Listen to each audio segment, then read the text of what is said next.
En fait, dans notre recherche, en fait, très généralement, on cherche à se désidentifier. On se dit effectivement, j'ai des impressions, j'ai des sensations qui me traversent, qui sont, et on a comme une sorte de sentiment ou de croyance que c'est par le retrait, en fait, et la désidentification, en fait, que l'on va découvrir en définitive ou réaliser en fait sa présence.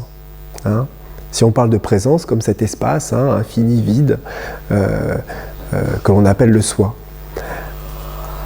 Et bien que participe en définitive cette manière en fait d'agir, dans lequel on dit tiens je me désidentifie, alors ça c'est pas ceci, je ne suis pas cela, ça a l'air de me traverser, etc.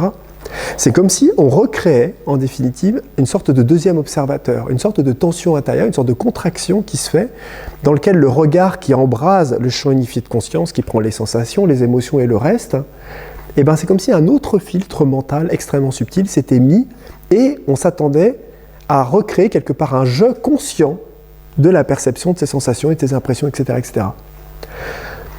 Alors que, enfin, en tout cas dans mon expérience, dans ce que je ressens, c'est au contraire par l'acceptation profonde de ce qui est, de ce qui nous traverse, de ce sentiment d'être, que nous pouvons, en fait, naturellement et tranquillement,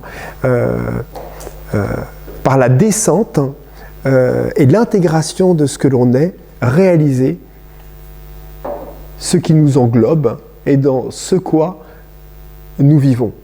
Alors, c'est peut-être pas très clair ce que je dis là, j'essaie de trouver mes mots parce que c'est jamais évident. Ça a été répété, voilà, en tout cas des milliers de fois pour expliquer un peu le processus de la conscience. Mais c'est ce que je vous disais un petit peu tout à l'heure, ce que je vous partageais, c'est qu'il y a deux aspects primordiaux en fait de notre conscience. Un aspect en fait qui est infini, à l'image du suprême, absolu, que Sri-Aurobindo d'ailleurs nommait l'être central, c'est-à-dire un aspect, c'est vraiment cet espace en fait, à l'image du tout potentiel de tout devenir, de toute possibilité, infini et éternel, imperturbable par nature, mais qui fait partie d'une des parties de ce que l'on est véritablement. C'est-à-dire que ça fait partie de notre âme. C'est notre âme. Elle a cette qualité. Nous ne sommes qu'un. Nous ne sommes qu'une seule conscience, une unité.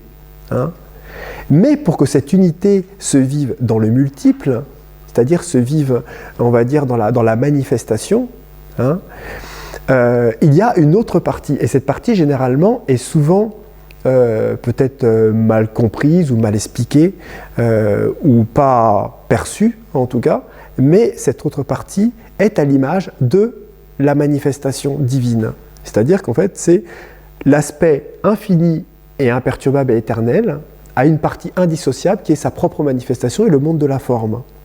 C'est la grande dualité en fait divine qu'on retrouve dans le Tao, que je vous disais, qu'on retrouve en fait dans toutes les traditions. Mais comme on retrouve cette même partie-là en fait dans notre conscience et dans une partie donc parce que notre âme est à l'image fractale de l'univers, nous avons cette partie-là individuelle. C'est-à-dire que nous avons une âme en évolution.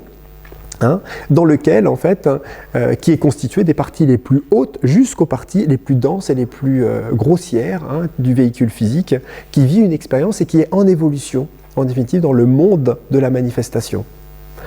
Et c'est cette partie-là, en fait, qui nous paraît généralement un petit peu difficile à gérer, c'est cette partie-là qui nous fait souffrir, du moins l'identification à cette partie-là. Et vous voyez, dans ces pratiques de désidentification, si l'on cherche trop à se désidentifier, c'est évident que de ce fait, nous créons une dissociation de cette autre partie évolutive qui est indissociable de notre propre conscience. Et là, on revient sur le principe d'inversion qu'on partageait ce matin, c'est-à-dire qu'en définitive, si l'on accepte intégralement d'être ce que l'on est, on accepte complètement d'être ce je, ce moi, ces imperfections, tout ce que l'on est, en définitive, émotionnellement, spirituellement et mentalement, par cette acceptation profonde d'accepter d'être cela et d'accepter la manifestation, automatiquement, une intégration en fait, consciente peut se faire dans la totalité de ce que l'on est, c'est-à-dire des deux parties, et de ce fait, une lumière et une clarté peut être mise sur la totalité de notre conscience. Et c'est à partir de ce moment-là que cette partie, cette forme, que l'on appelle le corps physique et les autres corps, le monde de la forme, peut être perçu avec énormément de clarté par la présence. C'est comme si tout s'allumait d'un seul coup, il y a quelque chose qui s'allumait. Vous voyez ? Mais la partie qui prend conscience de cet espace infini éternel n'est pas un je et n'est pas un moi, elle est notre nature véritable. Donc on ne peut pas savoir qui l'on est, en définitive. On ne peut pas réaliser le soi, parce que personne ne le réalise. Cet espace n'est pas conscient de lui-même, puisqu'il est ce qui est. Vous voyez ?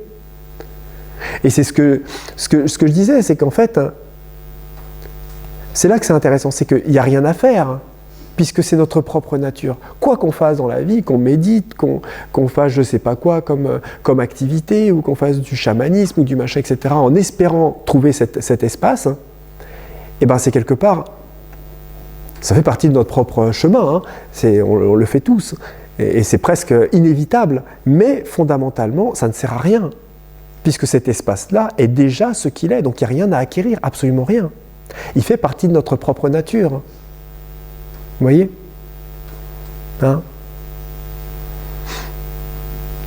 Donc, bon, après, ça a été effectivement dit un petit peu dans tous les sens, mais quand on faisait un petit peu la méditation ce matin, d'être là, d'être en méditation, d'aller profondément dans ce sentiment d'être. Donc on en reparlera en fait de sentiment d'être, la clé du je suis, ce sentiment d'être qui est vraiment une clé vraiment importante en définitive pour ouvrir la porte en fait vers cet espace. Simplement j'ai remarqué que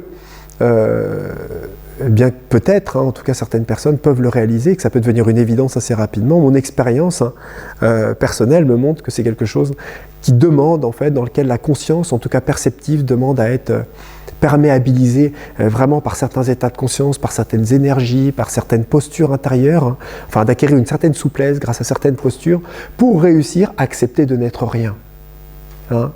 Parce qu'en fait, quand je regarde un petit peu mon parcours, combien de temps il m'a fallu, et il a fallu pour que se déconditionnent, on va dire, tous ces processus,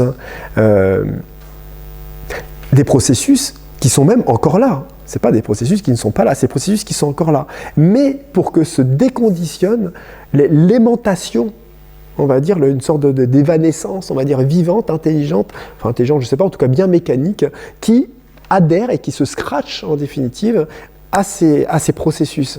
Parce que ce n'est pas la même chose, ça ne veut pas dire se déconditionner intégralement, comme si d'un seul coup on allait devenir vierge, pur, et voilà, comme je vous disais, vraiment un espace dans lequel ça a explosé, le 7e il est en fleurs, mais dans lequel en tout cas, fondamentalement, l'identification à ce processus est beaucoup, beaucoup moins présent.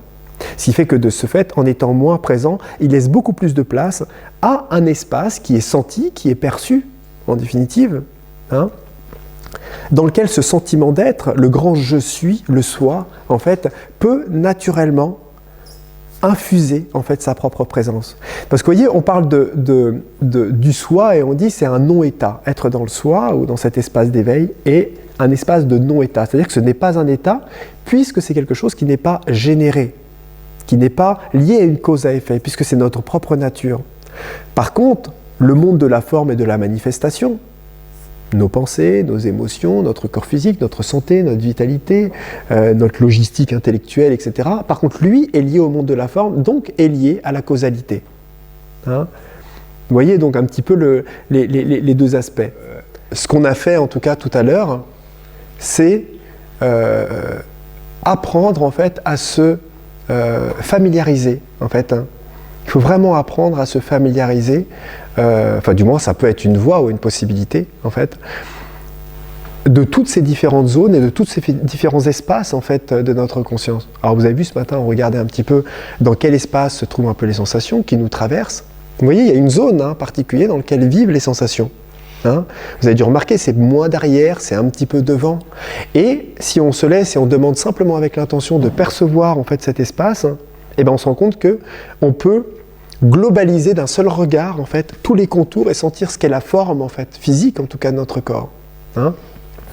Vous avez vu que si juste après on répète une petite phrase et qu'on rentre, on va dire, et qu'on stimule le corps mental, hein, on va dire de notre conscience, eh ben, on va percevoir qu'il y a une zone en particulier qui est stimulée. Hein, vous avez vu que c'est plus particulièrement là.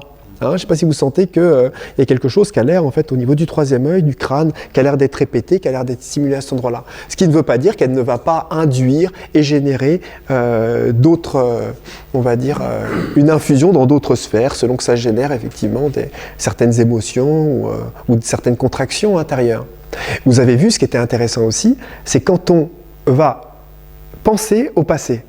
On pense au passé. Je ne sais pas si vous avez vu que ça ouvre aussi comme un espace de conscience devant, mais derrière.